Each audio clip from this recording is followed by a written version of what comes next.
네, 12월 달은 그 시작이 에스라 학개 느헤미야 이와 같은 말씀들을 묵상하게 될 겁니다. 여러분, 에스라와 느헤미야는 원래 한 권의 책입니다. 대부분 이제 요즘 들어서 그렇게 봅니다. 우리가 신구약 성경 66권을 분류하면서 구약 성경의 에스라와 느헤미야가 별도의 책인 것처럼 여겨질 수 있지만 저자는 동일하고 동일한 의도에 따라서 기록된 성경으로 요즘은 그렇게 많이 봅니다. 그래서 에스라와 느헤미야는 그 흐름에 있어서 굉장히 중요한 큰 주제를 갖고 있는데, 그것은 뭐냐면 포로에서 돌아온 이스라엘 백성들이 새 이스라엘을 세워가는 과정인 거예요. 그러면 그 새 이스라엘, 하나님께서 이렇게 놀라운 역사로 구원을 베푸셔서 포로된 상태에서 해방시켜 주셔서 다시 약속해 주신 땅으로 돌아와 온 이스라엘이 어떻게 이 땅에 정착하며 시작할 건가, 다시 시작하는 새 이스라엘에 대한 이야기입니다. 그런데 그 다시 시작하는 새 이스라엘의 삶을 살기 위하여서 과거의 실패를 기억하고 본받아서 그것을 잊지 않고 새롭게 시작하는 이스라엘은 하나님과의 관계에서 굳건한, 하나님만 섬기는, 의지하는 그런 공동체가 되어야 할 것이다 라고 하는 전체적인 주제를 가지고 있습니다. 그래서 에스라와 느헤미야에서 주로 이렇게 표현되어지는 개념은 어떤 개념이냐면 순수함 혹은 순전함입니다. 섞이지 않는 거예요. 그래서 에스라 전반부는 돌아온 사람들에 의하여서 성전과 성벽을 다시 재건하고 건축하는 과정에서 어떤 일이 일어나고 그 일 가운데서 돌아온 백성들이 어떻게 대처하는가에 대한 이야기이고, 그렇게 수축된 성전과 성벽을 포함하여서 이제 느헤미야의 주된 메시지가 뭐죠? 하나님 앞에서 하나님의 백성답게 어떻게 살아갈 건가에 대한 이야기를 아주 중요하게 다루고 있다는 얘기죠. 이런 과정에서 이 에스라와 느헤미야의 시작인 1장은 어떤 것부터 시작을 하냐면 약속한 대로 다시 포로에서 돌아오게 하시는 하나님의 약속의 성취부터 시작을 해요. 우리가 지난 금요일 밤에 살펴보았죠. 하나님께서 고레스의 마음에 감동을 주셔서 일깨우고 흔들어서 이 이스라엘 백성들을 다시 돌아가게 감동을 주신 그 하나님의 역사로부터 시작을 하여서, 그렇게 고레스의 칙령이 반포가 되니까 사람들이 그 칙령에 반응하여서 돌아오게 되었죠. 그런데 오늘 2장 말씀은 그렇게 돌아온 이스라엘 백성들의 면면을 정리를 해놓은 겁니다. 그래서 2장을 읽다 보면 사실 지루하죠. 왜 지루할까요? 일단 이름이 우리하고 별로 이렇게 익숙하지 않아요. 다 외국인 이름이니까 이게 어쨌다는 거지 이렇게 생각할 수 있어요. 그런데 중요한 특징이 있습니다. 이런 2장에 이렇게 정리되어져 있는 이름과 가문과 숫자는 이스라엘의 역사에 있어서, 특히 당사자들의 입장에서 있어서는 굉장히 중요한 의미를 갖습니다. 왜 중요한 의미를 갖는지 오늘 말씀을 통하여 크게 두 가지의 메시지를 한번 살펴보았으면 좋겠어요. 먼저 첫 번째로 1절 말씀을 다시 한번 읽어보실까요? 1절입니다. 시작. 이적에 바벨론 왕 느부갓네살에게 사로잡혀 바벨론으로 갔던 자들의 자손들 중에서 노임을 받고 예루살렘과 유다 도로 돌아와 각기 각자의 성읍으로 돌아간 자. 네, 여기에 보면 느부갓네살에게서 사로잡혀 가지고 바벨론으로 갔던 자들이 노임을 받고 돌아와서 각기 자기 성읍으로 돌아간 자, 그러니까 돌아오다라고 하는 단어가 반복이 되고 있죠. 그런데 이 돌아오게 된 근거가 뭐냐면 노임을 받은 거라는 얘기죠. 그러니까 고레스 칙령에 의해서 돌아가서 1장을 우리가 어제 묵상 본문에서 살펴보았지 않습니까? 돌아가서 예루살렘의 성전 다시 지어라. 내가 그렇게 하나님께 감동을 받았다. 그러니 너희들은 주저하지 말고 돌아가라 하면서 자유를 선포해주고, 그리고 돌아가는 그들에게 돌아가는 사람들이 살고 있었던 주위의 이웃들이 어떻게 해요? 선물을 줘요. 그죠? 그리고 고레스도 선물을 줍니다. 뭘 선물을 주죠? 성전 기구들을 돌려줘요. 성전 기구들을 돌려주면서 성전을 세우라고 공식적으로 명령을 한 겁니다. 그래가지고 돌아오게 된 겁니다. 자, 그런데 여기에서 굉장히 중요한 사실이 한 가지가 있는데, 요세푸스라고 하는 유대 역사가가 쓴 유대 고세사라고 하는 책에는 이렇게 바벨론에서 포로된 자들이 다시 예루살렘으로 돌아올 때 과연 얼마나 돌아왔을까에 대하여 언급을 합니다. 그랬을 때 최소 10%에서 최대 30% 정도만 돌아왔다, 이렇게 얘기를 해요. 그러면 여러분, 이 개념을 가지고 1절을 다시 한번 읽어보면 노임을 받고 돌아온 자들은 모두가 돌아온 사람들이 아니라는 거예요. 그럼 누가 돌아왔다는 얘기죠? 돌아가기로 스스로 자원하고 결정한 사람들이 돌아왔다는 얘기입니다. 최소 10%에서 최대 30%예요. 그래서 그 규모에 대해서 2장 마지막 부분에 가서 64절 이하에서 그 규모를 밝히는데, 64절에서는 그렇게 돌아온 유다 민족의 회중의 총 합계가 42,360명이다, 이렇게 기록을 하고 있고, 이 기록 외에 함께 돌아온 그 42,360명의 집안에서 일을 하던 종들, 남녀 종들이 7,337명이다. 그리고 이제 이 종 외에 또 노래하는 남녀가 200명이 함께 돌아왔다, 이렇게 얘기해요. 그러니까 이제 이 면면을 보면 유다 백성뿐만 아니라 유다 백성들의 그 삶의 환경 속에서 그들의 일을 감당했던 종들도 함께 돌아오고, 또 노래하는 이들, 여기서 노래하는 이들은 여러 가지 뭐 해석과 추측들이 있지만 정확하지 않습니다. 왜냐하면 고대 유대 문화 가운데 장례식에서 슬픔을 표할 때 전문적인 노래꾼이 있었다라고 하는 역사적인 근거가 있는데, 그럼 그런 사람들일까? 아니면 우리 역사에도 전문적으로 전국을 돌면서 그 노래하고 춤추고 이런 공연을 하던 놀이패들이 있었잖아요. 그런 사람들일까? 모릅니다. 잘 몰라요.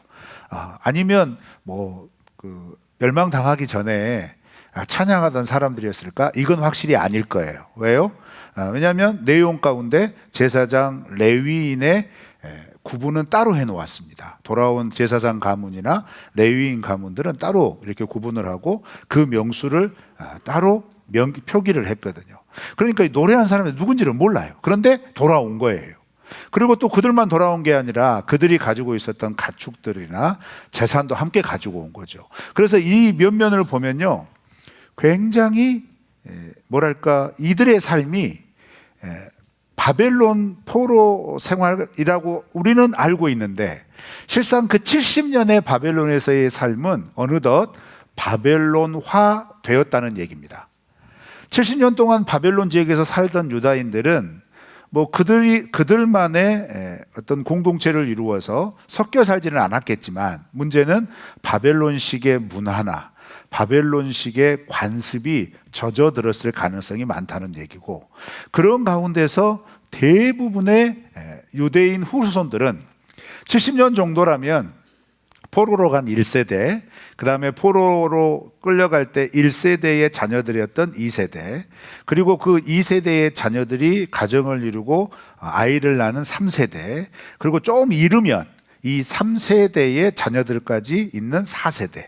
그러니까 이 원세대로부터 4세대까지, 4세대 정도까지 걸친 이제 시간이 흐르면서 우리가 열왕기서나 역대기서를 보았을 때 포로로 끌려간 총 인원이 정확하지는 않습니다. 알 수 없습니다.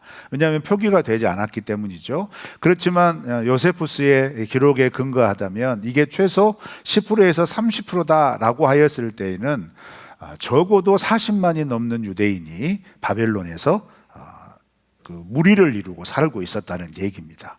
그 가운데서 지금 돌아온 사람들의 이야기라는 거예요. 자, 그러면 여기에서 우리는 한 가지 진지한 고민을 해봐야 합니다. 어떤 진지한 고민일까요? 고레스에 의해서 내가 너희들의 하나님의 감동을 받았다. 너희들의 하나님이 이미 예전에 예레미야서에서 기록된 그 말씀대로 70년이 차면 돌아오게 하겠다라고 하는 그 약속이 이루어지는 현장에 실제로 이루어진 명령을 들은 겁니다. 그런데 그 실제로 이루어지는 하나님의 명령을 들은 사람들 가운데 반응하여 일어선 사람은 10%란 얘기예요. 이게 무슨 의미인지 아시겠습니까? 나는 하나님의 백성이야, 나는 하나님의 백성의 후손이야 라고 스스로 이야기하는 유다 민족들 가운데서 그들이 지금 살고 있는 것은 그들의 땅이 아니에요. 그렇죠? 포로된 생활을 하고 있는 거예요. 여전히 신분은 포로란 말이에요. 포로의 후예란 말이에요. 그렇죠? 그러면 그런 후예들인 대부분의 유대인들이 하나님께서 예레미야를 통하여서 분명히 말씀하여 준 그 말씀대로 70년이 차서 이제 돌아가도 된다라고 하는 명령이 왕으로부터, 제국의 황제로부터 떨어졌음에도 불구하고 거기에 반응하여 일어선 사람이 최소 10%란 얘기는 어떤 의미냐면, 하나님께서 말씀하신 말씀의 증거, 성취의 증거가 자기들의 때에 지금 이루어지고 있음에도 불구하고 거기에 반응을 하지 않았다는 얘기입니다. 놀라운 이야기죠. 그렇죠? 그래서 이 전체적인 흐름에서 우리가 먼저 우리 자신에게 되돌아봐야 할 건 뭐냐면, 여러분, 우리가 예수 그리스도를 우리의 구원자로 믿고 구원받아서 하나님의 자녀가 된 백성들이기에 지금 이 시간 우리 모두가 하나님을 예배하는 이 예배의 자리에 있는 줄 믿습니다. 여러분 다 그 구원의 은혜에 대하여 확신하시죠? 자, 이게 중요한 게 아니라는 거예요. 이게 물론 가장 중요하죠. 오해하지 말고 들으세요. 그런데 이렇게 하나님의 백성과 하나님의 자녀로 부름을 받은 그들에게 하나님께서는 하나님의 백성의 신분을 준 그들을 향하여서 우리의 삶을 들어서 통틀어서 우리의 걸음걸음을 인도하실 때 어떤 특별한 부르심을 할 때가 있다 이 말이에요. 오해하지 마세요. 여기서 특별한 부르심이라니까 너 신학해라, 목회자 되라, 이런 부르심 아니에요. 어떤 부르심이냐면, 하나님을 위하여 하나님께서 기뻐하시는 것에 너 나와 함께 할 수 있겠느냐라고 부르실 때가 있다 이 말이에요. 여기서 부르심이라는 의미는 그런 감동을 주실 때가 있다 이 말이에요. 그런데 그 감동은 하나님께서 주실 때 뭐 개인적으로 주실 때도 있지만 교회 공동체 전체를 향하여서 주실 때가 있다 이 말이죠. 그 대표적인 게 뭐냐면 우리 교회 공동체가 추구하고 있는 핵심 가치로의 부르심입니다. 그렇죠? 여러분, 우리 더 온누리 교회 핵심 가치가 혹시 뭔지 아세요? 모르고 하면 곤란해요. 그럼 지금 여러분의 마음속에 더 온누리 공동체의 비중이 딱 그만큼이라는 거예요. 여러분, 자다가 벌떡 일어나도 더 온누리 교회 핵심 가치는 더 예수님처럼인 거예요. 그죠? 그래서 더 예수님처럼이라는 부르심에 우리가 동의해서 나는 더 예수님처럼 살아가고자 생각하고 말하고 행동하는 하나님 나라 진실한 공동체에 동참하고자 더 온누리 공동체가 되었어 라고 하는 부르심에 반응을 한 거예요. 그래서 여러분이 더 온누리 공동체에 등록을 하신 거라 이 말이에요. 그렇죠? 자, 이제부터 진지해집니다. 그렇게 등록을 해가지고 우리 교회 공동체가 이렇게 많이 모여 있어요. 놀라운 일이죠. 그런데 이렇게 많이 모여져 있는 공동체 가운데 그럼 더 예수님처럼 생각하고 말하고 행동하는 하나님 나라 진실한 공동체를 이루기 위하여 너희들이 각각의 마음에 각각의 하나님이 주신 감동을 따라 이 공동체를 세워가기 위하여 무엇을 할 건가? 어떻게 감당할 건가? 여기에 대한 부르심에는 어떻게 반응하고 계시냐 이 말이에요. 네, 이렇게 진지해질 줄 알았습니다. 그 부르심에 대한 이야기라는 거예요. 자, 그래서 여러분 우리가 살펴볼까요? 68절 69절입니다 68절 69절 다 같이 읽어볼까요? 시작. 어떤 족장들이 예루살렘에 있는 여호와의 성전 터에 이르러 하나님의 전을 그곳에 다시 건축하려고 예물을 기쁘게 드리되 힘 잘하는 대로 공사하는 금고에 드리니 금이 6만 1,000 다리기요 은이 5,000만에요 제사장의 옷이 100벌이었더라. 네, 1장에서 고레스 왕의 칙령은 돌아가라는 거였습니다. 돌아가라는 명령은 그 명령 속에 어떤 목적이 들어있냐면 1장 초반부에 분명히 밝혀 있어요. 돌아가서 예루살렘에 너희 하나님의 전을 건축해라. 이렇게 목적을 분명히 밝힙니다. 그래서 그렇게 목적이 분명히 그 목적에 따라서 어떻게 해요? 사실 1장의 내용은 살펴볼 내용이 너무너무 많아요. 그 중에서 우리가 놓치지 말아야 할 것은요, 1장에서 바벨론에서 나오는 과정의 전체적인 개요는 마치 무엇과 흡사하냐면 출애굽의 과정과 매우 흡사합니다. 특별히 출애굽의 마지막 그 출애굽하는 당일의 모습과 유사해요. 출애굽할 때 10번째 재앙을 마친 그 이튿날 새벽에 이스라엘 백성들의 애굽 땅을 빠져나올 때 이웃들은 어떻게 했죠? 이웃들이 어떻게 합니까? 모르세요? 재물을 던져줍니다. 빨리 나가라고 던져줍니다. 그거 받아갖고 나와요. 그렇게 애굽 사람들에게부터 받았던 재물은 나중에 어떻게 쓰여지게 되죠?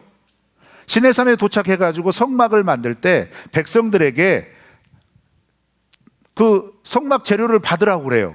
그런데 받는 조건이 뭐냐면 자원하여 받으라고 그래요. 스스로 내라고 그래요.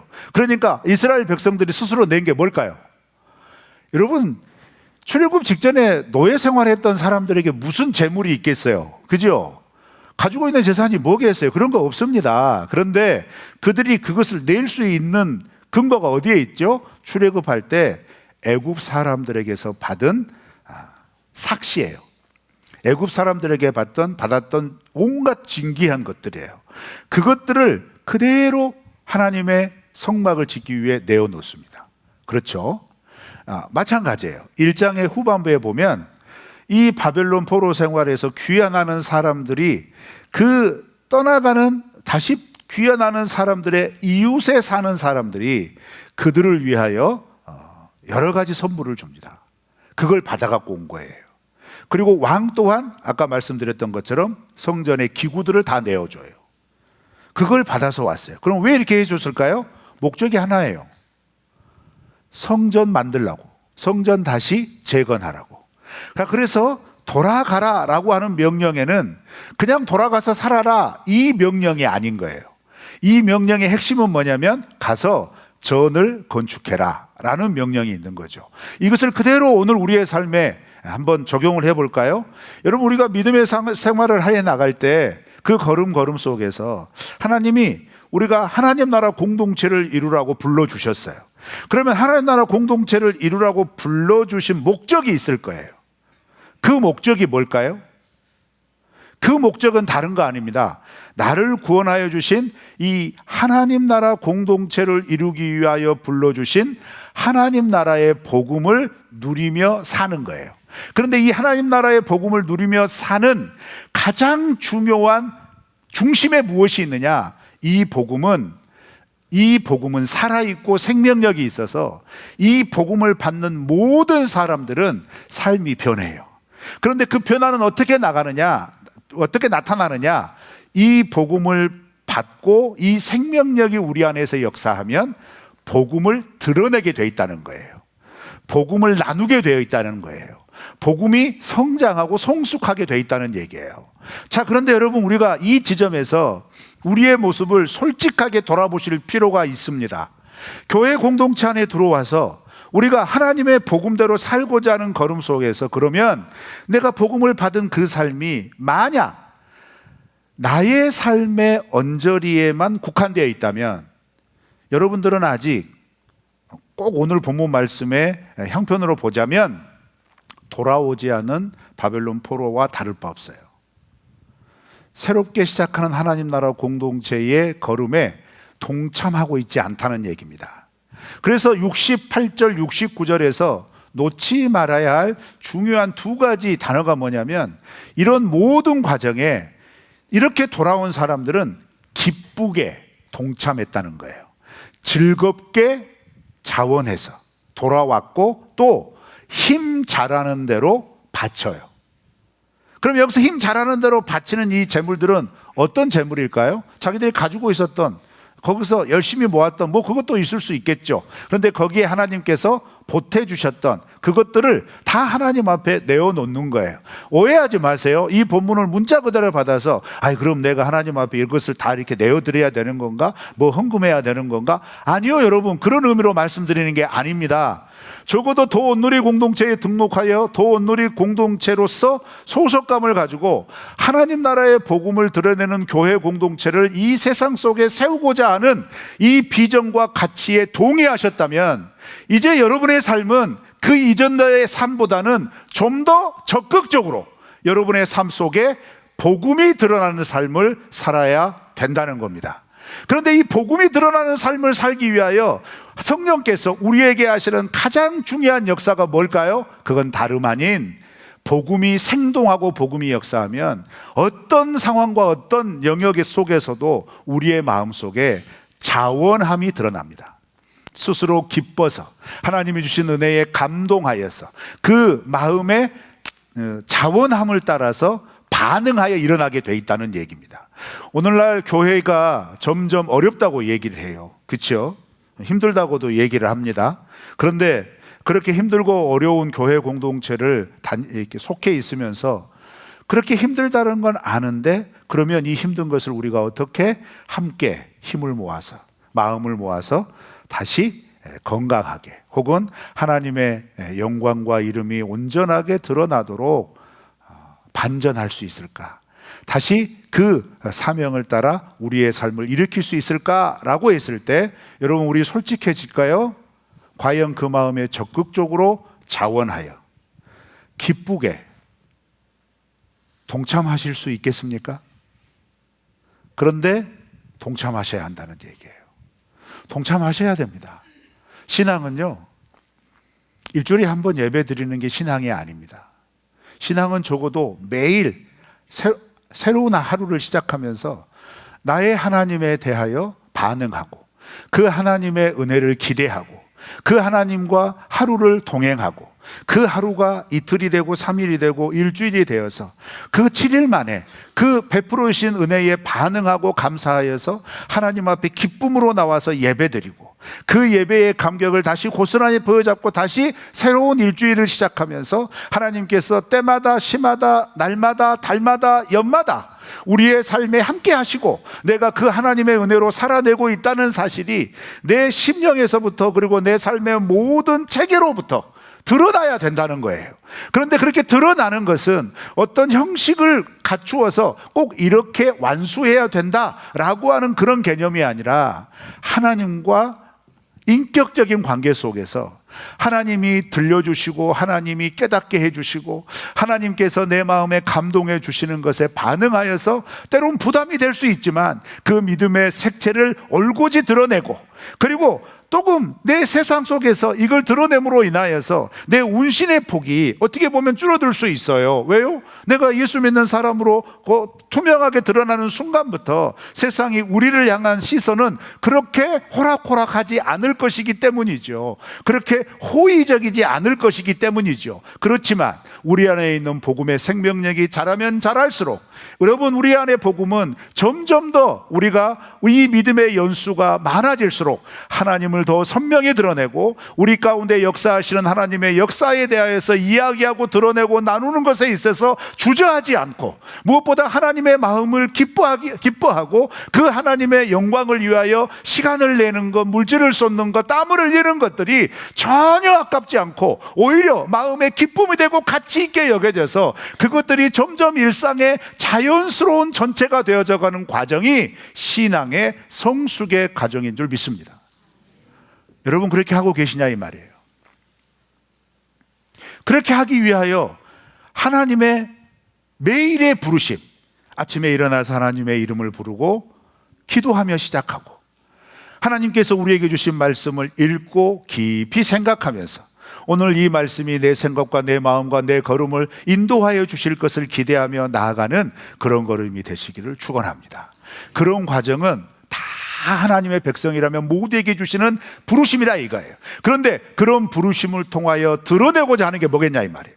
목적이 뭐냐 이 말이에요. 오늘 본문 말씀에 돌아가라, 이건 모든 유다인들에게 한 사명, 명령이라니까요. 부르심이라니까요. 그런데 그렇게 돌아가서 뭐 해라 라고 말해요? 성전 지어라 라고 얘기해요. 그러면 오늘날 우리에게 이것을 그대로 접목하자면 이렇게 될 수 있는 거죠. 하나님의 백성으로 부르심을 받은 우리가 세상으로부터 구별되어 하나님의 자녀가 된 거예요. 그렇게 하나님의 자녀가 되었다면 그때부터 무엇을 해야 되죠? 하나님의 자녀답게, 하나님의 백성답게 살아가야 돼요. 이것을 성경, 구약, 신약 성경에서는 우리의 마음의 성전을 세우는 것으로 빗대요. 마음의 성전을 세우는 것은 무엇을 의미할까요? 우리의 마음속에 있던 나를 생각하고 나만을 의지하고 나만을 기대고 내 중심적으로 살아갔던 것들이 시간이 갈수록 우리 안에 들어오신 성령님의 도우심을 따라 내가 내 나름대로 내 중심대로 살아가고자 하는 것들은 점점점 비중이 줄어들고 내 삶을 주관하시고 내 삶을 이끄셔서 내 인생을 섭리하시는 하나님의 은혜의 비중이 점점점 늘어나는 거예요. 그럼 이건 뭘 얘기를 할까요? 하나님의 말씀 보는 것이 지극히 자연스러워지고 자연스러워지는 것만큼 말씀을 따라 살아 순종하고자 하는 의지가 분명하여지고 어떤 상황 속에서도 주신 말씀을 따라 순종하는 것을 두려워하지 않고 이런 것들이 처음에는 이렇게 해도 될까 저렇게 해도 될까 너무너무 불안한 가운데 시작하지만 우리 안에 성령께서 그렇게 말씀을 의지하고 말씀을 따라 살아가고자 하는 그런 과정 속에서 담대함도 주시고 그래서 그것들이 실제로 말씀의 증거가 실제로 성취되어지고 이루어지는 것을 경험하게 하시고 하나님의 살아계신 것들이 각자의 인생의 다른 모습 속에서 하나님이 그 사람에게만 깨닫게 하시는 놀랍고 신비로운 것들로 우리의 마음을 일으켜 세워주셔서 우리로 시간이 지날수록 하나님의 백성답게 살아가도록 도와주시는 겁니다. 이건 모든 구원받은 그리스도인들에게 주시는 하나님의 은혜인 거예요. 그런데 그렇게 모든 부르심 가운데 특별히 더 온누리 공동체로 불러주셨다는 의미는 뭘까요? 다른 거 아닙니다. 교회 공동체의 핵심을 따라 함께 발을 맞추고 그 안에서 하나님의 은혜를 더 풍성히 누리기 위해 나아가는 겁니다. 우리 그렇게 되기를 주의 이름으로 축원합니다. 그러면 그 뭐겠어요? 우리 공동체는요 더 예수님처럼 생각하고 말하고 행동하는 하나님 나라 진실한 공동체를 이루기 위하여 지난 2년 동안 무엇에 집중했습니까? 공동체를 이루는 것에 집중했습니다. 목장 모임을 더욱더 성실하게 일으켜 세우기 위하여 공동체를 이루기 위해 우리는 진실한 공동체의 첫걸음 과정도 하고 어떤 분들은 이 과정을 마치고 나서 1대1로 양육하는 풍삼초 입금이가 되고 지금은 풍삼기 입금이가 되어서 이 공동체를 이루어가는 가장 중요한 기초 단계, 가장 중요한 기반 단계를 다지고 있어요. 더 예수님처럼 생각하고 말하고 행동하는 걸음은 어떤 것인가를 깨우치기 위하여 가장 기본이 되고 가장 기초가 되는 하나님과의 관계, 나와의 관계, 교회와의 관계, 세상과의 관계를 하나님의 말씀으로 조목조목 점검하고 있다 이 말이에요. 그런데 여러분 우리 제적 성도 지금 작년 제적 성도만 9,900명이 넘어가거든요. 그런데 이 과정에 동참하신 분들은 이제 500명이 안 됩니다. 여러분 제 속이 터지겠어요? 안 터지겠어요? 터집니다. 그런데 제가 오늘 저 처음 얘기하잖아요. 한 3년째 되는데 하셔야 된다 이 말이에요. 제가 여러분한테 강조로 이래라 삼해 이것보다 더 중요한 건 이런 거예요. 여러분 우리가 하나님과의 관계가 회복이 되어야 나와의 관계가 건강해지고 하나님과의 관계가 건강해지고 나와의 관계가 건실해져야 교회 공동체가 왜곡되지 않는단 말이에요. 교회 공동체가 바르게 설 수 있다 이 말이에요. 교회 공동체와의 관계가 바르게 서야 이 세상 속에서 빛과 소금된 사명으로 부르신 사명을 감당할 수 있다 이 말이에요. 여러분 제가 이렇게 열내고 있는 거 지금 느껴지시죠? 더 예수님처럼 살아간다는 건 이런 거라 이 말이에요. 혼자 신앙생활하지 마시란 말이에요. 지금 우리 교회에 출석하는 성도님들의 3분의 1은 혼자 생활하고 계신단 말이에요. 나 하나님 앞에 가서 어쩔 거예요? 너 뭐하다 왔냐? 그럼 제가 뭐라고 말할까요? 1년에 300명이 넘는 새가족이 등록하는데 신방은 여러분 놀라지 마십시오. 30가정도 안 받습니다. 그래서 제가 30가정 받는 새가족 그분들에게 꼭 부탁해요. 제발 나갈 때 저랑 악수해 주세요.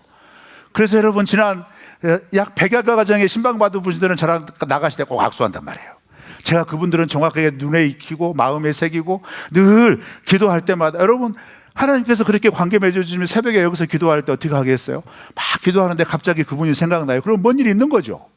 하나님 생각나는 대로 기도하는 거예요. 그런데 여러분, 저는 아직 1900명이 넘는 성도들이 얼굴이 다 생각나지 않는다 이 말이에요. 이게 공동체일까요? 이게 교회일까요? 아니란 말이에요. 더 열이 나기 전에 여기서 캄다운. 우리 이런 공동체에 함께 하시기를 축원합니다. 이렇게 하셔야 돼요. 그리고 그렇게 함께 하셨다면 마음에 하나님의 은혜가 들어오고 감동이 들어오잖아요. 69절에서 어떤 족장들은 힘이 잘하는 대로 예물을 드렸다는 거잖아요. 이게 뭘 의미할까요? 어렵게 적용하지 마세요. 나누어지면 가볍습니다. 교사들이 얼마나 부족한지 아세요? 여러분 죄송해요. 두나미스 찬양대 죄송해요. 이미 차고 넘칩니다. 지원하지 마세요. 이 정도면 설 자리 없어요. 보세요. 설 자리 없잖아요. 그죠? 설 자리 없어요. 이제 더 이상 지원하지 마세요. 죄송해요. 예를 드는 거예요. 오해하지 마세요. 안 서도 돼요. 교육부서는요, 지금 우리 아이들이 600명이 넘어갑니다. 지금 3년 동안 뼈 빠지게 번아웃이 온 교사들이 한둘이 아닙니다. 여러분, 우리 교회 공동체 오기 전에 열받으면 안 돼. 우리 교회 오시기 전에 다 한가닥 하셨잖아요. 이제 이만큼 하셨으면 회복되지 않으셨어요? 자, 그러면 교육부서로 가세요. 제발. 우리 아이들 다음 세대 세워야 될 거 아닙니까? 오래 세우지 못하면 여러분 아세요? 10년 뒤에 도원누리 교회가 어떻게 될까요? 10년 뒤에 한국교회가 어떻게 될까요? 하나님의 공동체가 어떻게 될까요? 하셔야 돼요. 더 이상 하셨어요. 55절 말씀 읽어볼까요? 55절 시작. 솔로몬의 신하의 자손은 소대 자손과 하소벨의 자손과 부르다 자손과. 네, 여기 보면 세 번역 밑에 제가 참고를 해드렸는데 솔로몬의 신하의 자손이 누구라고 세 번역은 다시 번역을 했어요? 솔로몬을 섬기던 종들의 자손. 자, 그러니까 여러분 놀라운 일인 거예요. 이 사람들은 유다가 멸망하기 전에 이스라엘 백성들이 가나안 점령했을 때 남아있던 가나안 족속들이죠. 이 가나안 부족들은, 남아있던 사람들은 이스라엘의 종이 된 겁니다. 그렇죠? 그 이스라엘 종이 됐던 사람들이 유다가 멸망할 때 그대로 같이 끌려간 거예요. 그렇죠? 그런데 같이 끌려가서 70년이 지나가지고 다시 돌아올 때 그 종된 사람들도 같이 돌아와요. 납득이 안 가죠. 쉽게. 왜요? 좋은 기회잖아요. 자유민이 될 수 있잖아요. 근데 여전히 그 속에 속해 있다 이 말이죠. 다, 그리고 또 한 구절을 살펴보면 59절입니다. 59절 시작. 델멜라와 델하르사와 그룹과 앗단과 인멜에서 올라온 자가 있으나 그들의 조상의 가문과 선조가 이스라엘에 속하였는지 밝힐 수 없었더라. 네, 세 번역에 보면 저 파란색 부분을 이렇게 다시 해석하죠. 그들이 이스라엘 자손인지 아닌지 알 길이 없다. 그런데 그 사람들이 돌아와요. 왜 이런 일이 벌어졌냐면 70년을 살면서 지내면서 족보가 많이 사라진 겁니다. 족보가 이어지지 않았다는 거예요. 그러니까 근거가 명확하지 않아요. 그래서 당신이 유대인인지 아닌지 헷갈리는데 이런 거예요. 그런데 정작 본인은 어떤 의식을 갖고 있냐면 나는 유다인인 거예요. 우리 조상은 누구라는 거예요. 그런데 그 누구라는 조상을 아무리 가지고 있는 남아있는 족보로 딱 찾아봤을 때 없네? 이런 상태인 거예요. 그런데 그 사람이 돌아와요. 그런데 그 사람이 돌아와서 이어지는 마지막 부분, 이어지는 말씀은 여러분 어떤 이야기가 펼쳐지냐면 그렇게 돌아오는 이 사람들, 그 사람들이 이스라엘 자손인지 알 길이 없다라고 하는 이 사람들이 하필 어디에 속해 있는 사람들이냐면 제사장 가문이라고 여기던 사람들이에요. 그럼 제사장 가문으로 돌아와서 성전이 건축되면 제사장 직무를 감당을 해야 되겠죠. 그런데 스룹바벨이 가만히 보니까 근거가 명확하지 않은 거예요. 그러니까 우림과 둠빔으로 판단하기 전까지, 그런 대제사장이 세워져서 이거 세우자 말자라고 판단하기 전까지 이 사람들을 제사장의 업무에서 배제를 시켜버립니다. 자, 그러면 그 당사자 입장에서는 어떤 마음이 들겠어요? 자기가 이스라엘 백성이라는 것도 인정받지 못한 상태에서 자기 스스로는 이스라엘 백성이고 스스로는 제사장 가문이라고 여기고 그 안정되어 있던 그리고 뭐랄까 아무리 그래도 각 지역에서 그 표고령을 듣자마자 쑥 모아가지고 딱 돌아왔는데, 야 너는 네가 누군지 잘 모르겠으니까 하지 마 이러는 거예요. 대우도 못 받는 거예요. 민족이라는 정체성도 인정받지 못하고 대우도 못 받는 상황인데 돌아왔다 이 말이에요. 참 희한한 상황이죠. 그런데 그 사람들의 이름을, 그 사람들의 그 가문을 소개시켜 놔요. 기록에 남겨놓는다고요. 무슨 의미가 있을까요? 명백한 유다의 자손이라는 사람들도 대부분 돌아오지 않았는데, 그 가운데는 바벨론 땅에 끌려가가지고, 사실 이 지명들은요 유대인들이 그발강가 거기에만 모여져 있었던 게 아니에요. 가서 각 지역으로 흩었단 말이에요. 그 흩어진 지역이에요. 그 흩어진 지역에서 70년을 살다 보니까 이게 정말 분명한가라고 하는 정체성을 확인할 수가 없다 이 말이에요. 확인할 수 없는데 당사자들은 나는 하나님의 백성이야. 나는 하나님의 하나님의 백성 이스라엘 가문의 어떤 후손이야 라고 하는 분명한 인식을 가지고, 즉 정체성을 가지고 살았다는 거예요. 근데 문제는 그 정체성을 인정을 해주지 않아요. 그런데 돌아와요. 하나님의 말씀이 성취되었고 하나님의 말씀이 이루어진 걸 믿어서 그대로 돌아온 겁니다. 놀라운 일이죠. 그런데 돌아와서도 계속 인정을 받지 못하는 상황 가운데 있었다는 얘기입니다. 이것을 통하여 우리는 우리의 신앙생활의 기본을 다시 되돌아보게 돼요. 뭘까요? 하나님의 백성으로 부름을 받아가지고 사람들의 인정 못 받을 때 있어요. 그렇죠? 교회 사역할 때 소외당한다는 기분이 들 때가 있어요. 그럴 때 여러분 이 자손들을 기억하시기 바랍니다. 그렇게 사람들에게 소외되고 인정받지 않고 인정받지 않아서 뭔가를 직임을 받지 못하고 어떤 자리를 맡지도 못하고 서지도 못하는 그런 상황 가운데서도 하나님의 말씀이 성취되었고 그 성취됨을 따라서 내가 하나님의 백성으로서 다시 우리의 땅으로 다시 돌아왔다라고 하는 그 하나님의 백성으로서의 정체성을 스스로 끝까지 지키고 있었다는 얘기죠. 여러분 오늘날 살아가는 세상 속에서 그리스도인의 삶이 이와 같아야 되지 않을까요? 자기의 이름이 드러나지도 않아요. 자기의 능력이 빛을 발할 수도 없어요. 그런데 그런 상황 가운데서도 하나님의 성취된 역사를 보고 그 역사에 동참하기 위하여 누가 알아주지도 않아요. 누가 인정해 주지도 않아요. 그런데 그 귀한 행렬에 그들이 조용히 스며든 겁니다. 예수님께서 우리에게 말씀하시기를 너희는 세상의 빛이다, 세상의 소금이다 말씀하셨어요. 빛과 소금의 역할을 감당할 때 가장 중요한 게 뭘까요? 반드시 있어야 되지만 그 효능감에 있어서는 완전히 어두울 때 빛이 있으니까 좋구나 이럴 때 말고는 대낮에 여러분이 빛이 있으니까 참 좋다 뭐 이렇게 하셔요? 안 그렇단 말이에요. 그런데 빛은 여전히 존재한단 말이에요.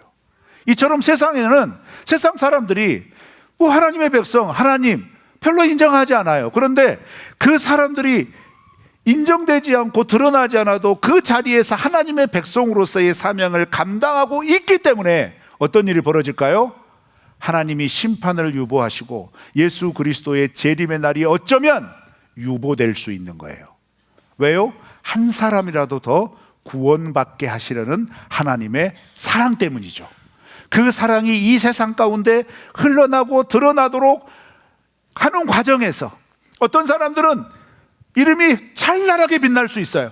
그런데 어떤 사람들은 그 사람이 누군지도 모를 수 있어요. 그런데 그 사람은 그 하나님의 받은 감동과 은혜를 그 드러나지 않고 보이지 않는 곳에서 꿋꿋이 감당하는 거예요. 여러분 예수님이 말씀하셨죠. 그런 사람들이 우리 재림의 날에, 예수님의 재림의 날에 가장 영광스러운 자리에 앉게 됩니다. 그 믿음을 가지고 우리 이 땅에서 그리스도인답게 더 예수님처럼 살아내시기를 주의 이름으로 축원합니다. 골로새서 3장 23절 24절을 읽으며 마무리합니다. 시작. 무슨 일을 하든지 마음을 다하여 주께 하듯하고 사람에게 하듯하지 말라. 이는 기업의 상을 주께 받을 줄 아나니 너희는 주 그리스도를 섬기느니라. 아멘. 이 믿음의 말씀이 우리 핵심 가치의 근거 구절, 빌립보서 2장 5절 말씀에 너희는 이 마음을 품으라. 곧 그리스도 예수의 마음이니. 이 말씀과 이 마음으로 살아가게 하는 핵심 말씀인 줄 믿습니다. 우리 이렇게 살아내시기를 주의 이름으로 축원합니다. 기쁘게 즐겁게 힘을 다하여 이름 없이 빚도 없이 우리 주님 앞에 이번 한 주도 믿음으로 살아내시기를 주의 이름으로 축원합니다.